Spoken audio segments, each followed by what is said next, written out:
rain fell like broken promises on the zinc roof of the house in Asaba, Delta State. Each drop was a tiny hammer striking metal, creating a sound that had become the soundtrack to Chinita's sleepless nights. He sat in the darkness of his living room, the blue glow of his phone screen illuminating his face. A face that had aged 10 years in the 3 months since Adiz disappeared. 3 months, 92 days, 2,208 hours. He had counted every single one. The police had stopped returning his calls after the first month. "These things happen," the officer at the station had said, avoiding his eyes. "Women leave. Maybe she had another man. Maybe she was tired. You people should settle your problems quietly." But Chinita knew his wife. Adiz didn't leave. She didn't run away. She couldn't have. On the morning she disappeared, she had been making his favorite, ofen sala with fresh fish from the market. The pot was still on the stove when he came home from work, the soup burned to black at the bottom, the smell of char and failure filling their small home. Her slippers were by the door. Her phone was charging on the bedroom nightstand.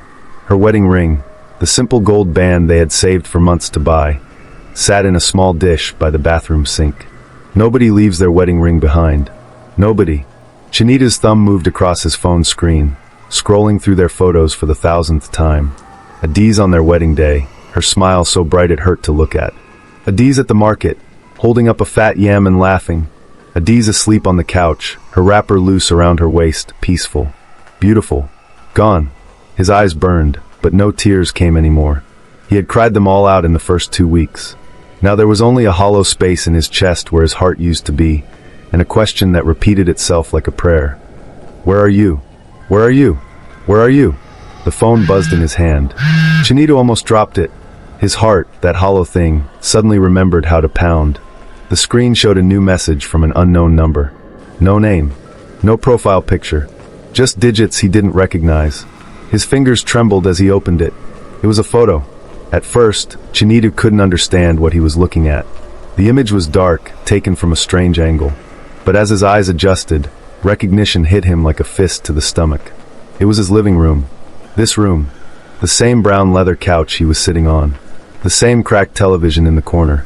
The same faded portrait of his late mother hanging on the wall. The one Adiz had insisted on framing properly when they first moved in.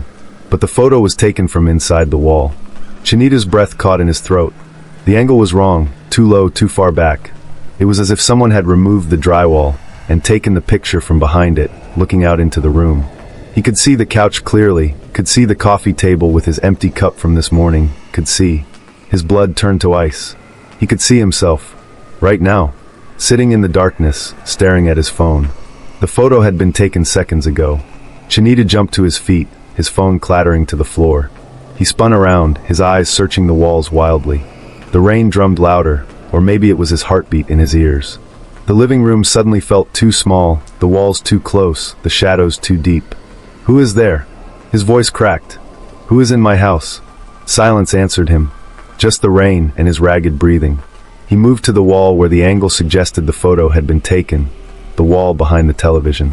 His hands shook as he pressed his palms against the cool surface. It felt solid, normal. Just painted drywall over concrete blocks, like every other house in the neighborhood. But someone had been behind there, watching him. His phone buzzed again on the floor. Chinita bent slowly, never taking his eyes off the wall, and picked it up. Another message from the same unknown number. Another photo. This one showed his bedroom. The bed was unmade, sheets tangled exactly as he'd left them this morning, when he gave up trying to sleep at dawn. Adiz's side was still neat, untouched. He hadn't been able to disturb it, even after all this time. Her pillow still held the faint indent of her head. This photo was also taken from inside the wall, from behind the old wooden wardrobe where they kept their clothes. But it was the next photo that made Chinita's legs go weak. The third photo showed the bathroom.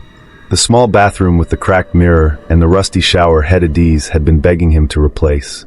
The photo was taken from behind the wall near the ceiling, looking down. And in this photo, he could see water running from the tap. Fresh water. The sink was full of it, overflowing onto the tiles. Chinita hadn't used that sink today. He was sure of it. His phone buzzed once more. This time it wasn't a photo. It was a text message, written in simple words that made his skin crawl. "She screamed for you. Why didn't you hear her?" The phone slipped from his fingers. Chinita ran to the bathroom. his feet pounding on the concrete floor. He burst through the door and froze. The sink was overflowing, exactly as shown in the photo. Water cascaded onto the floor, soaking his feet through his worn slippers. But it was the mirror that held his attention. Written in the condensation, as if traced by a finger, were 3 words. Inside the walls. Chinita's hands trembled as he reached out to touch the letters. The moment his finger made contact with the cold glass, he heard it. A sound from inside the wall. Scratch, scratch, scratch, like fingernails on concrete. Slow, deliberate, coming from behind the bathroom wall, right where the pipes ran down from the ceiling. Adiz? His voice was barely a whisper. Ada, is that you? The scratching stopped. Then, from deep within the wall, he heard something that would haunt him forever. A woman's voice, muffled and distant, speaking his name. Chinidu. It was Adiz. He would recognize her voice anywhere, even distorted by walls and distance and 3 months of absence. Ada. He pressed his face against the wall, his tears finally coming now, hot and desperate. Ada, where are you? How do I get to you? The scratching began again, more frantic this time. Then he heard her voice once more, clearer now, filled with a terror that pierced his soul. Don't let it out. Don't break the walls. It's watching. It's always watching. It knew I would tell you. It's angry now. Chinidu, run. Please run. Don't end up like... Her voice cut off abruptly, replaced by a different sound. A wet, sliding sound, like something large moving through a narrow space. And then, impossibly, a sound that couldn't be real. Breathing. Something was breathing inside his walls. And it was getting closer. Chinidu stood frozen in the bathroom doorway, water soaking through his slippers, the sound of breathing, that impossible breathing, coming from inside the walls like a living thing. His mind tried to make sense of what was happening, tried to find rational explanations, but rational had left this house the moment Adiz disappeared. The phone in his trembling hands buzzed again. He didn't want to look. Every instinct screamed at him to run, to get out of this house, to never come back. But it was Adiz, his Ada, his wife who made him laugh when he came home tired from the electrical shop where he worked. His Ada who sang while cooking, who prayed every morning facing the small wooden cross on their bedroom wall, who dreamed of having children and filling this house with noise and life. She was in there, in the walls. Chinita looked at the screen. Another photo. This one showed the corner where the bedroom met the living room, where they had hung a calendar from the church, St. Anthony's Parish, where they had married 2 years ago. But in this photo, he could see something he'd never noticed before. A hole. Small. Barely visible in the shadow where the wall met the ceiling. And in that hole, reflecting the dim light, was something that made his stomach turn. An eye. Not a camera lens. An actual human eye. Wide. Unblinking. Watching. The text that came with the photo was worse. I've been here the whole time. Watching you grieve. Watching you search. Watching you slowly go mad. But you never looked at the walls. Nobody ever looks at the walls. That's why I chose this house. That's why I chose her. Chinita's legs gave out. He collapsed onto the wet bathroom floor, his back against the wall.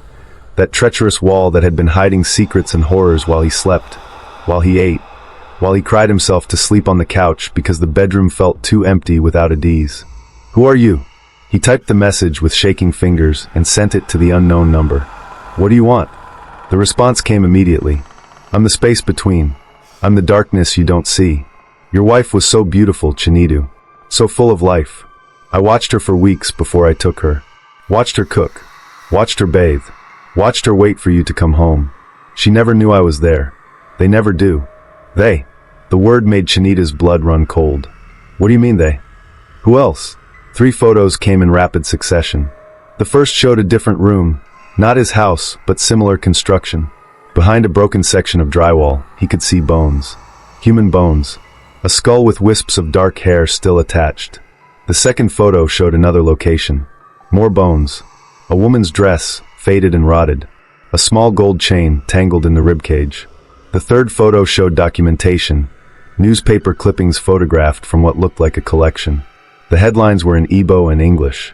Woman missing in Asaba. Family desperate for answers. Third disappearance this year. Police investigate. Missing. Kayamiko Okonkwo, age 28. And beneath them, more recent. Adiz Okoro reported missing. Husband appeals for information. Ah, God, Chinita whispered, his voice breaking. Jesus Christ, help me. His phone rang. The unknown number. An actual call this time. Chinita's finger hovered over the answer button. Every part of him wanted to throw the phone away, to run screaming into the rainy night. But Adiz was in there. Somewhere behind these walls, his wife was trapped with a monster. He answered. For a long moment, there was only the sound of breathing, that same wet, heavy breathing he'd heard in the walls. Then a voice spoke. It was male, soft, almost gentle. The kind of voice that would teach Sunday school, or sell you vegetables at the market without you thinking twice.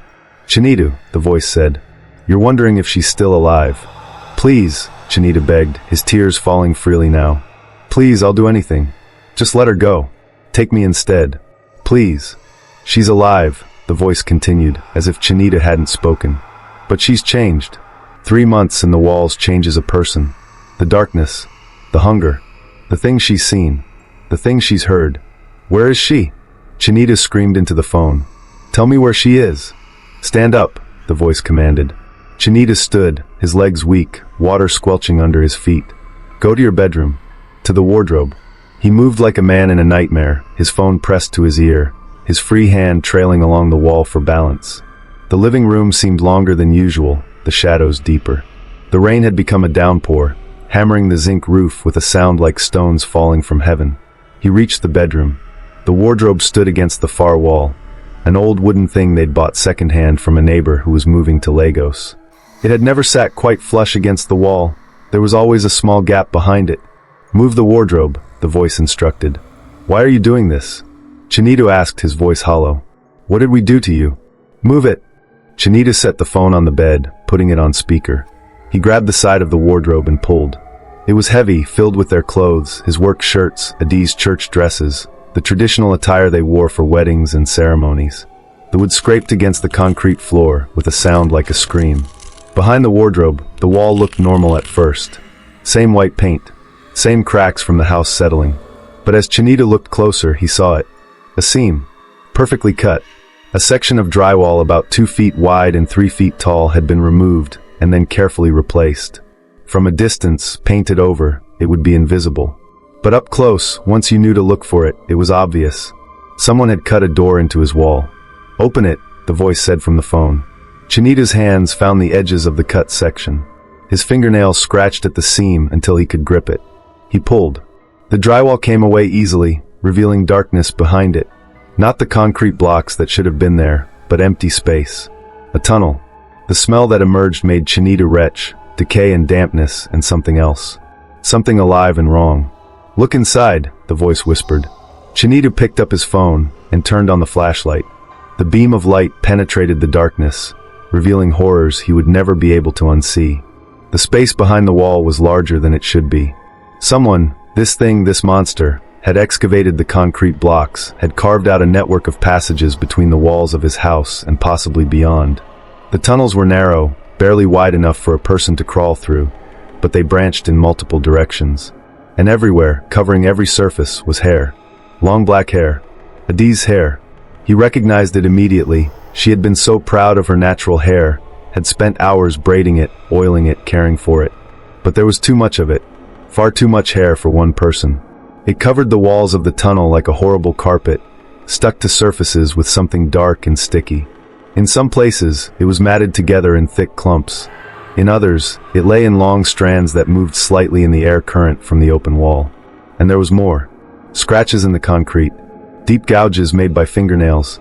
Words carved into the walls. Help please, no, no, no, no, mama, it hurts. And one phrase, repeated over and over, carved so deep the concrete had crumbled. Don't let it out. Do you see now? The voice asked. Do you see how close I've been? Every night, while you slept, I was inches away. Watching you through holes you never noticed. Listening to you cry. Feeding on your grief. What are you? Chinita whispered. I'm what happens when loneliness becomes hunger.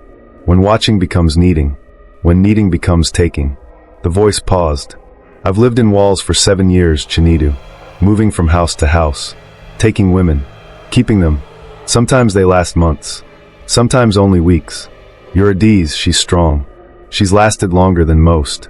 I'll kill you, Chinita said, surprised by the steadiness in his own voice. I swear to God, I will kill you. The voice laughed, a sound like breaking glass. First you have to find me. The tunnels go everywhere. behind every wall in this house, into the crawl space, through the ceiling, into the neighbor's house. They're on holiday, visiting family in Enugu. Their walls are connected to yours. Did you know that? And beyond. Always beyond. That's the beauty of these old houses, built so close together, sharing walls. Sharing secrets. Chinedu looked into the darkness of the tunnel, his phone flashlight barely penetrating the black. Somewhere in there, Adiz was trapped. Somewhere in that nightmare of hair and scratches and darkness, his wife was waiting. If you come in, the voice said softly, you'll never come out. The tunnels are a maze. You'll get lost. You'll die in the walls, just another set of bones for the next person to find. If they ever do, then why show me? Chinedu demanded. Why send the photos? Why call me? There was a long silence. The breathing on the other end of the line grew heavier, more excited. Because, the voice finally answered, it's more fun when they know, when they search, when they try. Your wife screamed your name for days, Chinedu. Days. Calling for you to save her. I enjoyed that. I want to enjoy your screams too. So come. Come into my walls. Come find her. If you can. The call ended. Chinedu stood in the silence, staring into the dark hole in his wall, and made a decision that would change everything. He was going in. Chinedu stood before the hole in his wall for what felt like hours, but was only minutes. The rain continued its relentless assault on the roof, creating a rhythm that matched the pounding of his heart. He thought about calling the police, but what would he tell them? That a voice on the phone told him his wife was living in the walls? They had already dismissed him as a man whose wife had run away. They would think he had gone mad with grief. Maybe he had. But mad or sane, Adiz was in there, and he was the only one who could bring her home. Chinedu went to the kitchen and gathered supplies. A torch, the heavy-duty kind he used when there were power cuts, which happened often in this part of Asaba. A knife from the drawer, the longest one they had, the one Adiz used for cutting meat. His phone, fully charged. A bottle of water. He stuffed everything into a small backpack, then paused. On the kitchen counter was Adiz's apron, the yellow one with flowers that she wore while cooking. He picked it up and pressed it to his face, breathing in the faint scent that still clung to the fabric, shea butter and the spices she loved to use. Tears burned his eyes again. I'm coming, Ada, he whispered to the empty kitchen. I'm coming. He returned to the bedroom and knelt before the dark opening. Up close, the smell was worse, rot and human waste and something chemical like bleach mixed with decay. The hair that covered the tunnel walls seemed to move slightly in the air current, creating the illusion of something alive. Chinedu turned on his torch and pointed it into the darkness. The tunnel stretched forward about 6 feet before turning sharply to the left. The walls were rough concrete, scraped and gouged. More hair everywhere, and dark stains that could have been blood or rust or something worse. The space was barely wide enough for his shoulders. He would have to crawl. Taking a deep breath that he held in his lungs because the smell was so terrible, Chinedu entered the wall. The moment he crossed the threshold, everything changed. The sound of the rain, which had been so loud before, became muffled and distant. The air felt thicker, harder to breathe. And there was a new sound, a faint humming, like electricity running through wires, except there were no wires in here. Just concrete and hair and darkness. Chinedu crawled forward on his hands and knees, the torch clutched in one hand, his backpack dragging behind him. The hair on the walls was soft and disgusting, sticking to his skin, getting caught in his own hair. He tried not to think about where it had come from, how long it had been here, what had happened to make someone, or something, collect it like this. After a few feet, he reached the turn. The tunnel branched into 3 directions. Jesus, Chinedu breathed. His voice sounded strange in the confined space, flat and dead. The voice on the phone had been right. This was a maze.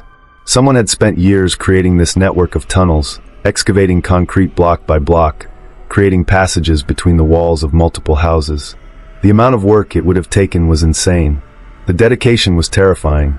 Chinedu shone his torch down each passage, trying to decide which way to go. They all looked the same, narrow, dark, covered in hair.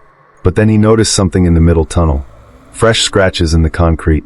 Recent ones, not yet dulled by time. And a piece of fabric caught on a rough edge, blue cloth with small white flowers. Adiz's church dress, the one she had been wearing the day she disappeared. His heart surged with hope and terror in equal measure. She had come this way, or been dragged this way. Chinedu crawled into the middle tunnel. The passage seemed to go on forever, twisting and turning, sometimes sloping downward, sometimes rising. In places, the concrete gave way to exposed earth, as if the tunnel had been dug through the foundation itself. Roots from plants hung down from the ceiling, thin and pale like skeletal fingers. And everywhere, more evidence of horror. He found a shoe, a woman's sandal, old and weathered. Further on, a pile of clothes, neatly folded, as if someone had taken them off and stacked them carefully. A broken pair of glasses. A small crucifix on a chain, identical to the one Adiz wore. But it wasn't Adiz. Hers had a tiny scratch on the back where she'd dropped it once. This one was smooth. Someone else. Another victim. Chinita's torch beam swept across something that made him stop crawling. A message, written on the tunnel wall in what looked like charcoal or burned wood. Obiagili was here. Mama, if you find this, I love you. It has been 43 days. Tell Papa I fought. Tell Papa. The message cut off abruptly, replaced by deep gouges in the concrete, as if the writer had been dragged away while still trying to write. Obiagili. Chinidu remembered the name from one of the newspaper clippings in the photo. Obiagili Nwosu. Missing 2 years ago. The police had found nothing. The family had held a funeral with an empty casket, assuming she was dead. She had been here, in these walls, trying to send a message to her parents, probably knowing she would never see them again. How many others had died here? How many women had crawled through these tunnels, desperate and terrified, calling for help that never came? Chinita forced himself to keep moving. The tunnel began to widen slightly, and he could hear something ahead, a sound like water dripping. And something else. Something that made every hair on his body stand up. Humming. A woman's voice, humming a tune he recognized. It was a worship song from church, one that Adiz loved to sing while she cooked. Ada? Chinidu called out, his voice cracking with hope and fear. Adiz, is that you? The humming stopped. Silence filled the tunnel, thick and suffocating. Then, from somewhere ahead in the darkness, he heard his wife's voice. Chinidu? Is that really you? Ada!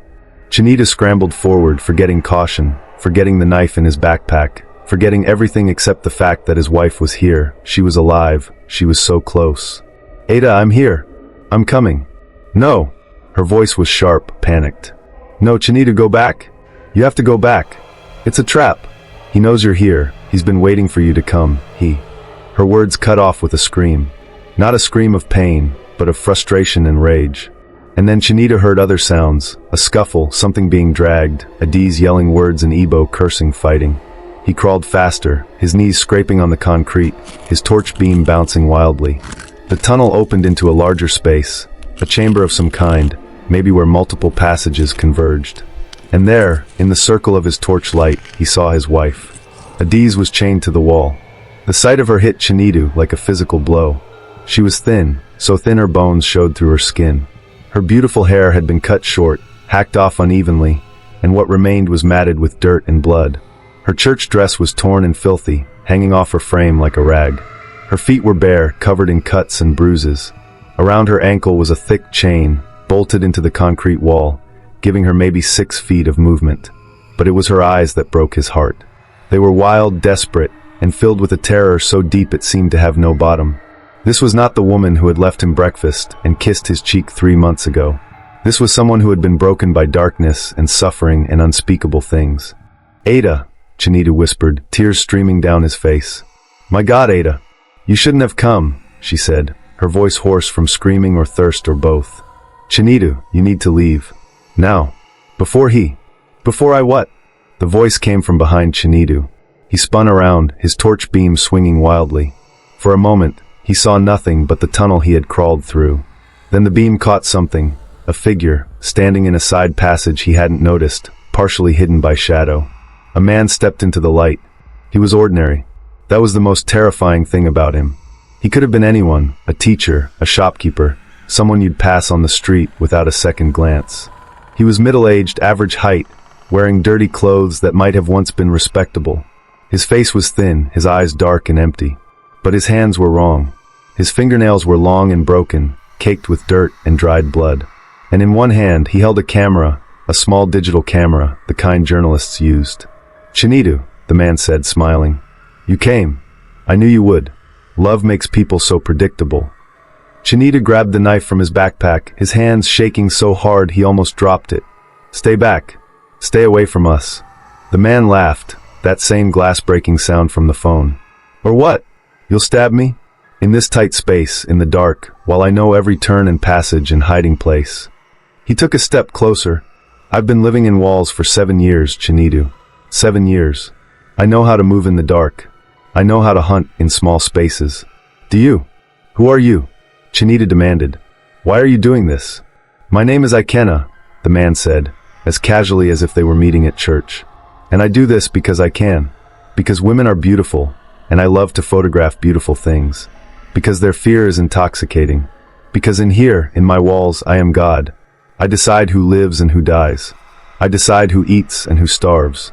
I decide everything. He raised the camera and took a photo of Chinidu, the flash momentarily blinding in the darkness. Perfect, Ikena said, reviewing the image on the screen. The husband arriving too late. The wife, broken and hopeless. This is the kind of art that matters. This is real emotion, real suffering. Not those fake wedding photos with fake smiles. This is truth. You're insane, Chinidu said. No, Ikena replied calmly. I'm awake. Everyone else is asleep, going through their boring lives, never seeing what's right in front of them. Never looking at the walls. Never wondering what's behind them. But I see everything. I watch everything. And I take everything I want. He took another step closer, and Chinidu could smell him now. The same rot and decay that filled the tunnels, as if Ikena had become part of the walls themselves, absorbed by the darkness. Your wife has been so entertaining, Ikena continued, his voice soft and conversational. Did you know she used to tell me about you? When she first arrived, before the darkness changed her, she would talk to the walls. Tell me stories about your courtship, your wedding, your dreams of children. She thought I was a ghost at first. Something supernatural. When she realized I was just a man, I think that scared her more. Chinidu, don't listen to him, Adiz called out, her voice strong despite her condition. He's trying to break you like he broke me. Don't let him. Break you? Ikena turned his attention to Adiz, his smile widening. My dear, you're not broken. You're transformed. You're perfect now. Raw and real and honest.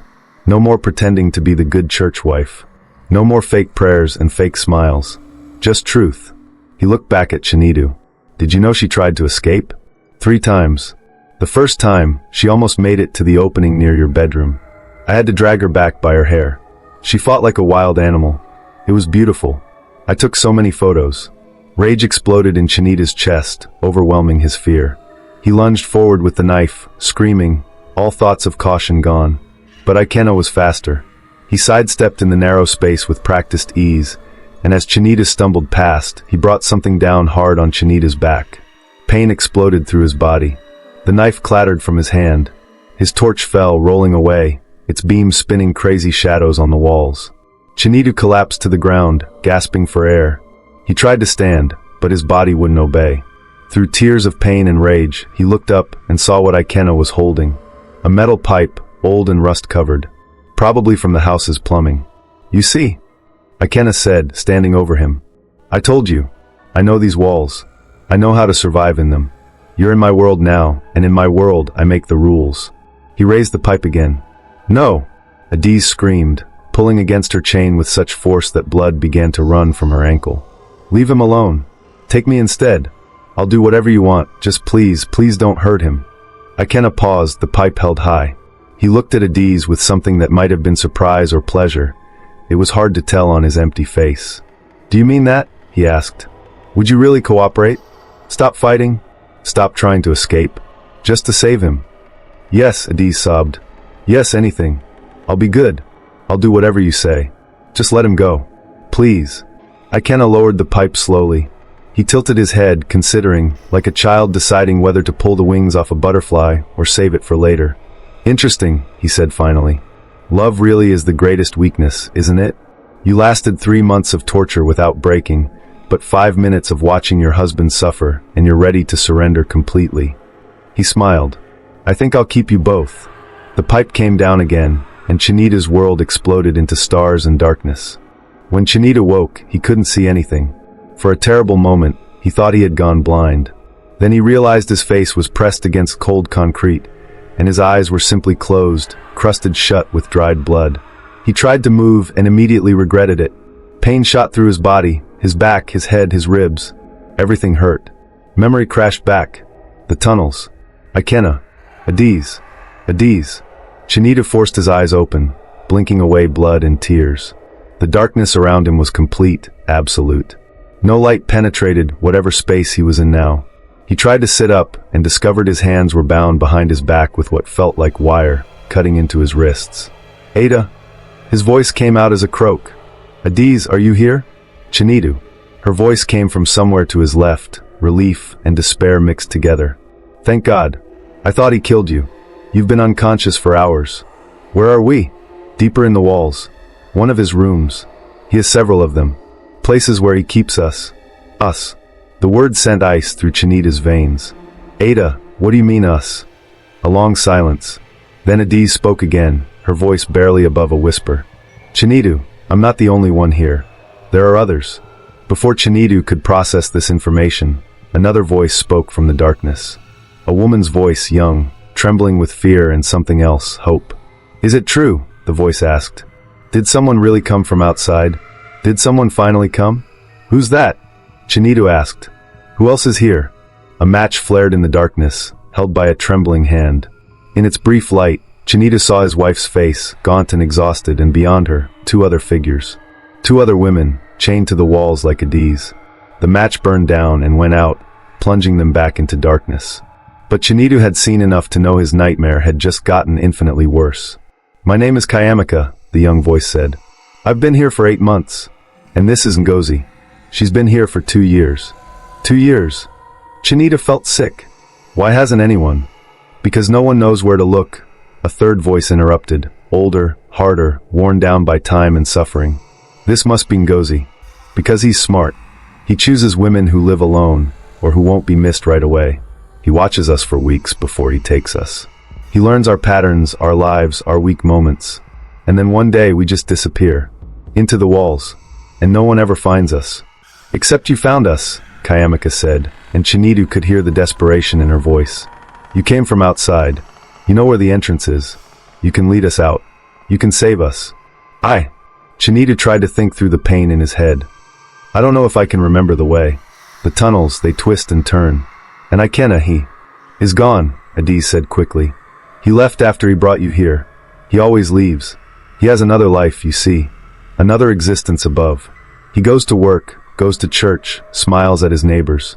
And then he comes back down here, into his walls, and becomes this. A monster. He said he'll be back tonight, Ngozi added. He wants to take more photos. He's obsessed with photographing us. Especially when we're in pain or crying.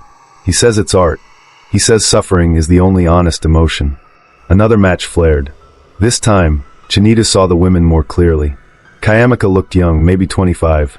Her hair was matted, her face thin but still showing signs of the beauty she must have had before. She wore a torn dress that might have been pink once. Ngozi was older, perhaps in her late 30s. Her eyes held a deadness that spoke of unspeakable things witnessed and endured. Her arm was bent at an odd angle, poorly healed from what must have been a broken bone. And Adiz, his beautiful Ada, who had sung worship songs while cooking, who had laughed at his bad jokes, who had held his hand during church services and whispered prayers for their future. She looked like a shadow of herself, but her eyes still held fire. We have to get out, Adiz said. Now, before he comes back. Chinidu, I know you're hurt, but we have one chance. Just one. He took your knife, but he didn't find your phone. I saw it fall when he hit you. It rolled into the corner. If we can reach it, if it still works, maybe we can use the light to find our way back. The chains, Chinita said. How do we? Mine is loose, Kayamika interrupted eagerly. I've been working on it for months. The bolt in the wall is cracked. I think I can pull it free if I try hard enough. I've been waiting for the right moment, for when he's distracted. This might be it. And once you're free? Chinidu asked. What then? Then I free the others, Kayamika said. I know how the locks work. I've watched him do it hundreds of times. The chains all use the same key, and he keeps a spare hidden in one of the tunnels. I've seen where. He doesn't know I've seen. Hope, fragile and desperate, began to bloom in Chinita's chest. Then do it. Pull the bolt free. Get the key. And we run. There's something you need to know first, Ngozi said, her hard voice cutting through their planning. About these walls. About what else is in here with us. What do you mean? Chinidu asked, though part of him didn't want to know the answer. The match went out. In the darkness, Ngozi's voice was flat and terrible. Ikena is not the only thing living in these walls. There are the others. The ones who didn't survive. The ones who died here, in the darkness, and never left. You mean? Chinita's voice trailed off. Bodies, Ngozi confirmed. Lots of bodies. He keeps some of them. His collection, he calls it. Women he's taken over the years. Some are bones now. Some are fresher. He talks to them sometimes. Takes photos of them. And sometimes, in the quiet moments when he's gone, we hear things. Sounds that bodies shouldn't make. Movement where there shouldn't be movement.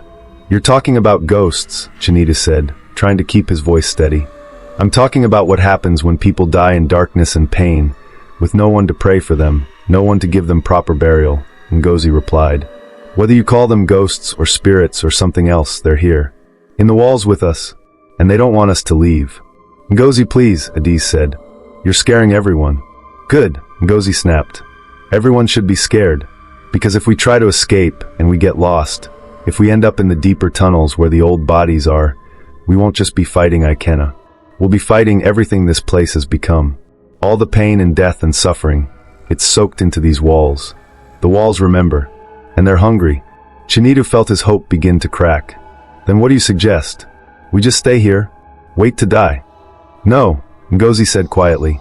I suggest we be smart. We escape, yes, but we stay together. We don't split up, no matter what we hear or see. We don't go into the old tunnels. We stick to the main passages. And if we see any of the places where the bodies are kept, we run. We don't look. We don't stop. We just run. A sound echoed through the tunnels, distant but growing closer. Footsteps. And humming. That same worship song. Ikena was coming back. Do it now, Adiz hissed. Kayamika, pull the bolt. Now. In the darkness, Chinita heard the sound of metal straining against concrete. Kayamika was pulling on her chain with all her strength, trying to free the damaged bolt from the wall. The footsteps grew closer. The humming became louder. Come on, Kayamika grunted. Come on, come on. A crack. The sound of concrete breaking. And then a gasp of relief. I'm free, Kayamika whispered. I'm free. The key, Adiz said urgently. Get the key. Hurry. Chinita heard Kayamika moving in the darkness, her feet light on the concrete, years of captivity teaching her how to move silently. The footsteps were very close now, just around the corner in the main tunnel. And then Ikena spoke, his voice echoing through the passages. I know what you're doing, he said. His tone was almost amused. Did you really think I didn't know about the cracked bolt? Did you think I hadn't noticed all those months of you working on it, Kayamika? The footsteps stopped. Silence filled the chamber. Then Ikena laughed, that terrible breaking glass sound. Go ahead. Run. Try to escape. It's been so long since I had a good hunt. The photos will be magnificent. The fear on your faces when you realize you're lost. The despair when you understand you'll never find your way out. The moment when you beg me to take you back to your chains because even captivity is better than dying alone in the dark. A bright light suddenly flooded the chamber. Ikena had turned on a powerful lantern, illuminating everything with harsh, merciless brightness. Chinita saw his wife clearly for the first time in 3 months. The full extent of her suffering, her injuries, her transformation from the woman he knew into this thin, desperate survivor. He saw Ngozi, her dead eyes and broken arm, her body covered in scars and marks that told stories of unimaginable torment. He saw Kayamika, frozen halfway across the chamber, her hand outstretched toward a crack in the wall where the key must be hidden. And he saw Ikena, standing in the entrance with his camera around his neck and a smile on his face. But it was what Ikena was holding that made Chinita's blood run cold. A machete, long and rusty, and stained with dark marks that could only be old blood. Please, Ikena said, his smile widening. Run. I insist. He raised the camera and took a photo. The flash momentarily blinded them all. And in that moment of blindness, Kayamika made her choice. She lunged for the crack in the wall, her fingers finding the hidden key. She grabbed it and rolled away just as Ikena's machete came down, striking sparks off the concrete where she had been a second before. Chinita, she screamed, tossing the key across the chamber. It landed near his feet. With his hands still bound behind his back, Chinita had to bend awkwardly, fumbling blindly for the small piece of metal that represented their only hope of freedom. Ikena was advancing on Kayamika, the machete raised. You've always been my favorite, he said conversationally. So much spirit, so much fight. I'm going to enjoy breaking you all over again. Kayamika backed away, her eyes wild, looking for any escape. But the chamber was small, and Ikena was between her and the only exit. Chinita's fingers finally closed around the key. He twisted his arms, trying to reach the lock on his own chains while his wife screamed at him to hurry. Hurry, please God, hurry. The machete came down. Kayamika dodged, but not fast enough. The blade caught her shoulder, opening a deep gash. She screamed, a sound of pain and rage and defiance. Chinita got the key into his lock, turned it. His chains fell away. He stood, his body screaming in protest, and grabbed the first thing his hands found, a loose chunk of concrete from the broken bolt in the wall. Ikena was raising the machete for another strike at Kayamika. Chinita threw the concrete with all his remaining strength. It hit Ikena in the side of the head with a sickening crunch. The man staggered, dropping the machete, blood streaming from a cut above his ear. For a moment, everyone froze. Then Kayamika grabbed the machete from the ground.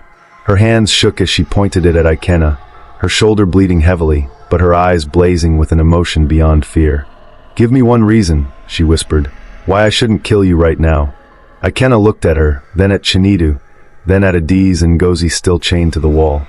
Blood ran down his face, but he was smiling. Still smiling. "Because," he said softly, "you don't know the way out. Only I know all the passages. Kill me, and you'll wander these walls until you die. There are miles of tunnels, hundreds of turns, dead ends, places where previous victims got lost and never found their way back. Their bodies are still here, still trying to find the exit." He wiped blood from his eyes, his smile never faltering. "So you have a choice. Let me live, and I'll guide you out. Kill me, and take your chances in the maze. What will it be?" Kayamika looked at Chinita, her hands trembling on the machete. The question hung in the air like a poisonous cloud. And from deep in the tunnels behind them, they heard it. A sound that made even Ikena's smile flicker. A woman's voice, distant and hollow, calling out in the darkness. "Please help me. I'm lost. I can't find the way. I've been walking for so long. Please." The voice faded, replaced by the sound of dragging footsteps, moving through passages they couldn't see. Ngozi's voice was barely audible. "The old ones," she whispered. "They've heard us. They're coming." Ikena's smile returned, wider than before. "So what will it be?" he asked again. "Stay here and meet what's coming? Try to escape and get lost? Or accept my offer?" Chinita looked at his wife, at Kayamika bleeding but defiant, at Ngozi with her dead eyes that had seen too much. And he made a decision that would determine if any of them would see daylight again. "We go," he said. "But you lead. And if you try anything, we cut you down and take our chances with the maze." Ikena nodded slowly, as if they were negotiating a business deal. "Fair enough. But we need to move quickly. The old ones don't like noise. They don't like the living. And once they find us..." He trailed off, leaving the sentence unfinished. Chinita quickly freed Adiz and Ngozi from their chains. Adiz collapsed into his arms, 3 months of suffering finally overwhelming her. He held her close, feeling how light she had become, how fragile. "I've got you," he whispered. "I've got you now. We're going home." "Can we?" she asked, her voice broken. "Can we really go home? After everything? After what I've seen? What I've become? We'll find a way," Chinita promised, though he wasn't sure if he believed it himself. "We'll heal. Together." Behind them, the dragging footsteps grew louder, and another voice joined the first, a man's voice this time, calling out in Igbo, begging for water, begging for light, begging for death. "We need to go," Ikena said, picking up his lantern. "Now, before they reach this chamber. Follow me. Stay close. And whatever you do, don't look into the side tunnels. Don't respond if you hear voices calling your names. They'll try to lure you away. They'll try to get you lost. Just keep moving forward." He started walking, and they had no choice but to follow. Into the darkness. Into the maze of tunnels that had claimed so many before them. Into a nightmare that was far from over. The tunnels seemed endless. Ikena led them through passage after passage, his lantern casting wild shadows on the hair-covered walls. Behind them, the voices grew louder, calling names, begging for help, speaking in languages that sounded wrong, distorted, as if the words were being pushed through broken mouths. Chinita supported Adiz, who could barely walk after 3 months of captivity. Ngozi limped behind them, her broken arm cradled against her chest. Kayamika brought up the rear, the machete clutched in her good hand, her wounded shoulder leaving a trail of blood drops on the concrete. "Don't stop," Ikena called back. And don't look into the side passages. I mean it. Some things are better left unseen. But Chinita couldn't help it. As they passed one branching tunnel, his eyes were drawn to the darkness within. His torch beam swept across something that made his stomach turn. A pile of bones, arranged carefully in the shape of a person. And on top of the skull, a crown made of braided hair. I told you not to look, Ikenna said without turning around. That was Obiagili. She tried to escape 6 months after I took her. Got lost in the maze. When I found her 3 weeks later, she was still alive. Barely. She begged me to kill her. I took the most beautiful photos instead. You're a demon, Adiz spat, her voice weak but filled with venom. You're not human. You can't be. Ikenna laughed. I'm more human than you know. That's the scary part. I'm not possessed. I'm not insane. I'm just a man who discovered that he could take what he wanted and never face consequences. Because who looks at the walls? Who suspects the quiet neighbor? Who questions the helpful church member? You go to church? Chinito asked, horrified. Every Sunday, Ikenna said cheerfully. St. Anthony's Parish. Same church where you got married, actually. I was there that day. Took photos of the happy couple. You might have even thanked me for capturing such beautiful memories. The revelation hit Chinito like a physical blow. This monster had been at his wedding, had photographed his happiness, had been planning even then, perhaps, to destroy everything. They continued walking, the tunnels growing narrower, the air thicker. Water dripped from somewhere above, creating puddles on the floor. And always, behind them, the voices followed. Mama, where are you? Help me please, I'm so cold. It hurts, make it stop. Ngozi began to pray quietly in Igbo, her voice steady despite the terror around them. Kayamaka joined her, their prayers creating a shield of words against the darkness. They came to a junction where 5 tunnels met. Ikenna paused, studying each passage carefully. For the first time, he looked uncertain. What's wrong? Chinita demanded. Why are we stopping? Something's different, Ikenna said slowly. This junction, it's changed. There used to be 4 tunnels here. Now there are 5. That's impossible, Chinita said. Tunnels don't just appear. In these walls, impossible is relative. Ikenna moved his lantern from passage to passage. Someone or something has been digging, creating new passages, trying to confuse the maze. The old ones, Ngozi whispered. They're trying to trap us. As if in response, laughter echoed from one of the tunnels, a woman's laughter, high and brittle and completely mad. Ikenna's face went pale. That's not possible. She's been dead for 3 years. I buried her myself in the deepest part of the tunnels. Who? Kayamaka asked. The first one I took to this house. Before I perfected my methods. Before I learned to keep them alive longer. She fought so hard she broke her own neck trying to escape. He cut off as a figure appeared at the mouth of one of the tunnels. A woman, or what had once been a woman. Her skin was gray, her eyes empty sockets. She wore the tattered remains of a dress, and her neck was bent at an impossible angle. But she was moving, walking toward them with jerky, unnatural movements. That's not real, Ikenna said, backing away. That's not real. She's dead.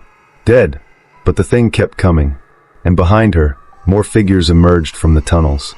Men and women in various states of decay, their bodies broken, their mouths open in silent screams.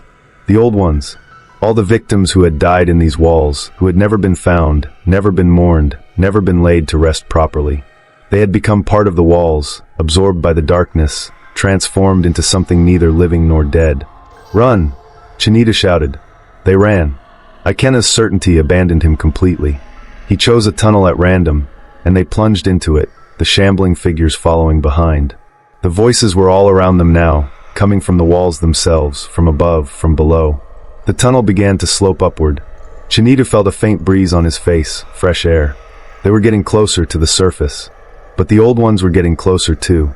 Chinita could hear them behind him, their broken bodies dragging along the concrete, their hands scraping against the walls, leaving trails of something dark and wet. Adiz stumbled, and Chinita caught her. I can't, she gasped. I can't run anymore. You have to, he urged her. We're close. I can feel it. Just a little further. Ahead, Ikenna had stopped at a dead end. He was running his hands over the wall frantically, searching for something. There's supposed to be an exit here, he said, his voice panicked. I built it myself. It should be right here. Then find it, Kayamaka screamed. They're coming. The shambling figures filled the tunnel behind them, blocking any retreat. They moved slowly but relentlessly, like a tide of decay and vengeance. Chinedu set Adiz down gently and moved to help Ikenna search the wall. His hands found a seam in the concrete, barely visible. Together they pushed. The wall swung inward, revealing a narrow vertical shaft with rusty metal rungs leading upward. At the top, perhaps 20 feet above, Chinedu could see a square of gray light. Dawn. The sky. Freedom. Go! Ikenna shouted. Climb! Ngozi went first despite her broken arm, driven by pure survival instinct. Kayamika followed, the machete strapped to her back with torn cloth from her dress. Chinedu lifted Adiz, helping her find the first rung. I can't climb, she said. I'm too weak. Yes, you can, Chinedu insisted. One rung at a time. I'll be right behind you. I won't let you fall. The old ones reached the entrance to the shaft. Their broken fingers grabbed at Ikenna's legs, pulling him down. He screamed, a sound of pure terror. Help me, he begged. Please, don't leave me. Chinedu hesitated, one foot on the ladder. This man had tortured his wife, had kept women prisoner for years, had murdered and photographed and reveled in suffering. But he was still human, still capable of fear, still capable of suffering. Adiz's voice came from above. Chinedu, leave him. He chose this. He made this nightmare. Let him stay in it. Chinedu looked up at his wife, then back at Ikenna, who was being dragged slowly into the mass of broken bodies, his screams echoing through the tunnels. Please, Ikenna begged one last time. I led you out. I kept my word. Please. Chinedu made his choice. He grabbed Ikenna's hand and pulled with all his remaining strength. The old ones pulled back, a grotesque tug-of-war with a human soul as the prize. Chinedu's muscles screamed, his vision blurred with effort. Let go, Adiz called down. Chinedu, let him go. Save yourself. Come to me. But Chinedu didn't let go. Because if he let go, if he left Ikenna to be consumed by the vengeance of the walls, then he would become something like Ikenna himself. Someone who could watch another person suffer and feel nothing. Someone who had let darkness win. With a final, desperate heave, Chinedu pulled Ikenna free. They both collapsed on the floor of the shaft, gasping. Climb, Chinedu ordered. Now, before they recover. Ikenna climbed, and Chinedu followed. Below them, the old ones filled the shaft, their broken bodies piling up, reaching toward the light with hands that would never feel warmth again. Chinedu's arms burned. His legs trembled. But he kept climbing. One rung, then another, then another. Above him, he heard Ngozi's cry of relief as she reached the surface. Then Kayamika, then Adiz. His hand broke through into open air. Hands grabbed him, living hands, warm hands, and pulled him up into the gray dawn. They emerged into an abandoned lot next to his house, overgrown with weeds and rubbish. The entrance to the shaft was hidden beneath an old water tank that Chinedu had seen 1,000 times, but never questioned. Ikenna emerged last, and immediately Kayamika was on him, the machete at his throat. Give me one reason, she said again, her voice steady now despite her injuries, why I shouldn't end you right here. Because, Chinedu said quietly, putting his hand on the machete blade and gently lowering it, we're not like him. We don't get to decide who lives and dies. That's for the law. For justice. For God. He doesn't deserve mercy, Kayamika spat. No, Chinedu agreed. He doesn't. But we deserve to be people who show mercy anyway. Even to monsters. Especially to monsters. Because that's what separates us from them. Adiz had collapsed on the ground, sobbing with relief and trauma and the overwhelming shock of sunlight after 3 months of darkness. Ngozi stood silent, staring at the sky as if she had forgotten what it looked like. Chinedu pulled out his phone, miraculously still working, and called the police. The police came quickly this time. When they saw the 4 emaciated women, the blood, the shaft leading down into darkness, they finally believed. They found the tunnels, miles of them, stretching under multiple houses in the neighborhood. They found the bodies, 17 women in total, in various stages of decay. Some had been missing for years, their families long since given up hope.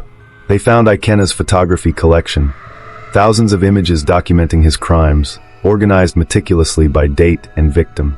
Evidence that would ensure he never saw freedom again. The trial was long and painful.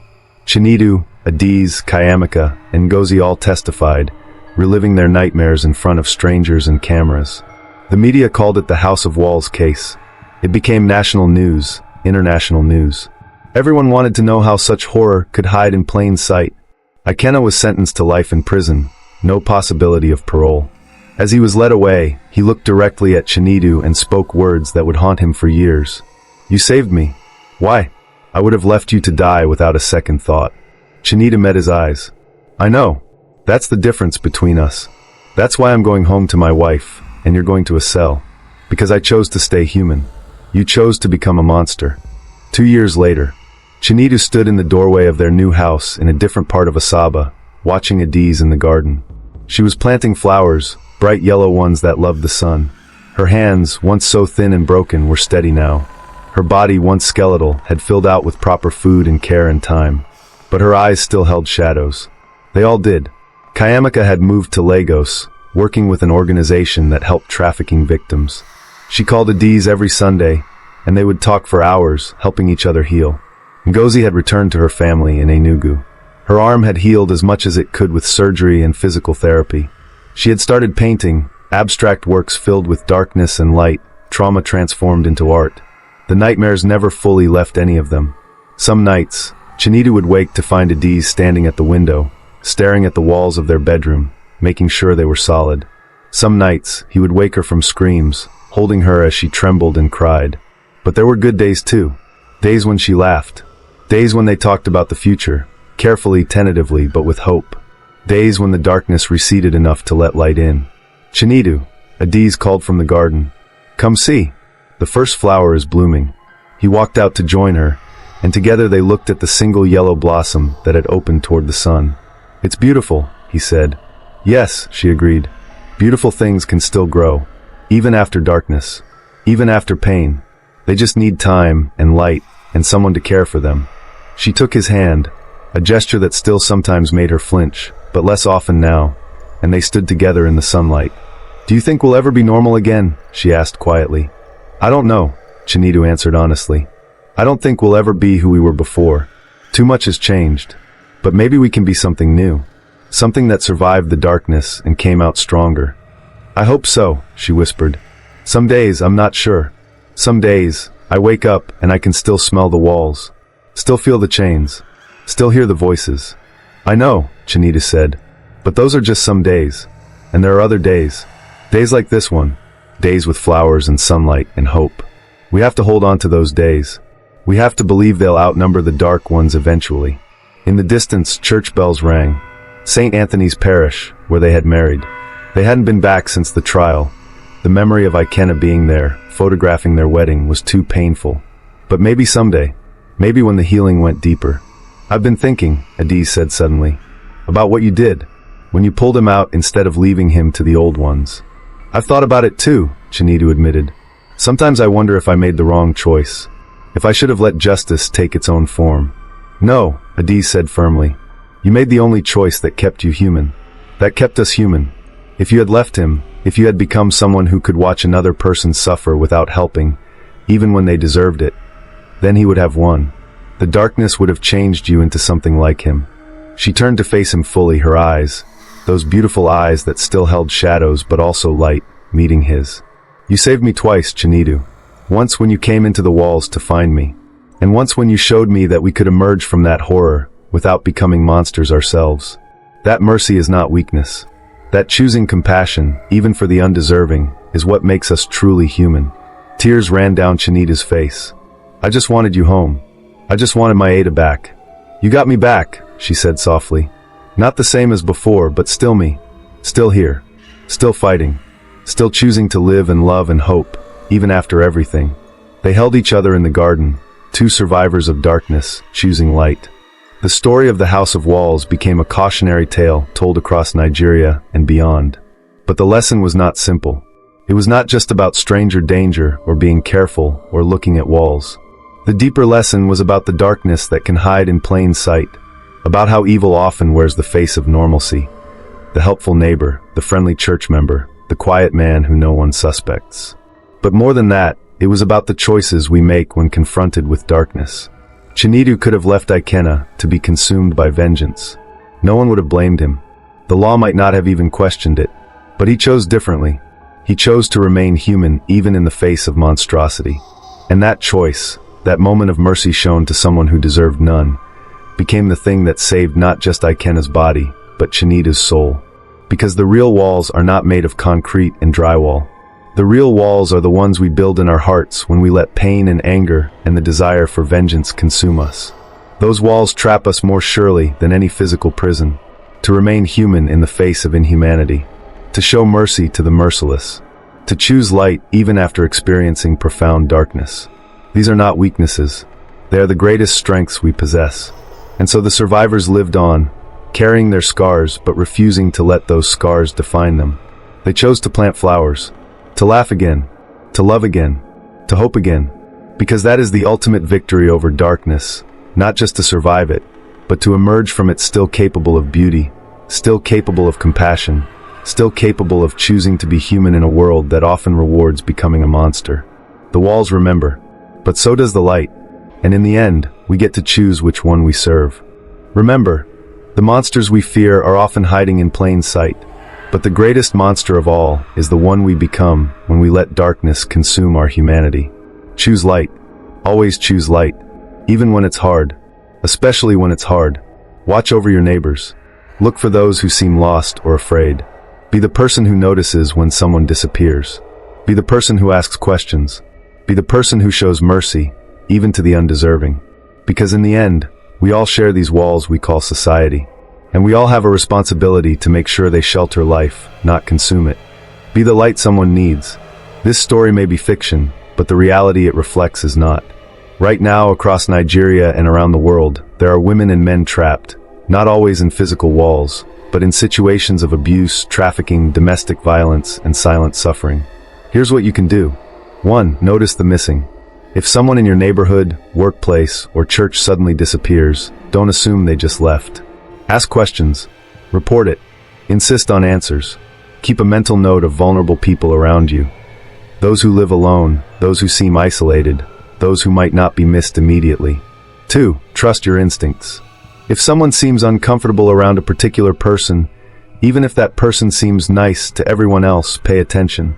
If you hear strange sounds from a neighbor's house, see something that doesn't seem right, or notice unusual behavior, speak up. Call the police. It's better to be wrong than to ignore something real. 3. Support survivors. If you know someone who has experienced trauma, abuse, or captivity, don't pressure them to move on or get over it. Healing takes time. Listen without judgment. Believe their stories. Offer practical help, a safe place to stay, help finding counseling, companionship during dark moments. 4. Break the silence. Share stories like this one. Not to spread fear, but to spread awareness. The more people know that evil can hide behind ordinary faces, the harder it becomes for evil to operate. If you or someone you know is in danger, speak up. Tell someone. Call a helpline. Reach out. Silence protects predators, voices expose them. 5. Choose to be human. Like Chinidu, we all face moments where we must choose between becoming bitter or staying compassionate. Choose compassion. Show mercy even when it's difficult. Help even when it's inconvenient. Love even when it's costly. Your humanity is your greatest weapon against darkness. Important resources. Nigeria. National Agency for the Prohibition of Trafficking in Persons. NAPTIP 0703 000 0203. Domestic Violence Hotline 0800 033 3333. Police Emergency 112. If you're reading this and you're trapped, afraid, or suffering, you are not alone. You are not forgotten. Someone is looking for you, just like Chinita looked for Adiz. Hold on. Help is coming. Choose to survive one more day, one more hour, one more minute. To everyone listening, share this story, not for entertainment alone, but as a reminder that we are our brother's keeper, our sister's protector. Comment below if this story moved you. Tell me, will you be more aware of your surroundings? Will you check on that neighbor you haven't seen in a while? Will you trust your instincts when something feels wrong? Let's create a community where people like Ikena cannot hide, where women like Adiz, Kayamaka, and Ngozi are noticed, searched for, and rescued. Your action today could save a life tomorrow. Don't just listen to this story and move on. Let it change you. Let it make you more aware, more compassionate, more willing to act when something seems wrong. Subscribe to hear more stories that matter. Share this with someone who needs to hear it. Comment with your thoughts and commit to being the light someone needs. Because somewhere, right now, someone is trapped in their own walls, literal or metaphorical, praying for rescue, praying for someone to notice, praying for someone to care enough to act. Will you be that someone? The walls remember, but so do we. Let's remember to watch, to care, to act, and to choose humanity over convenience. Hashtag be the light, hashtag notice the missing, hashtag end trafficking, hashtag choose humanity, hashtag Nigeria stories, hashtag true horror, hashtag survivor stories, hashtag never ignore. If this story impacted you, don't keep it to yourself. Share it. The more people who understand how evil operates in silence, the less silence evil will find to hide in.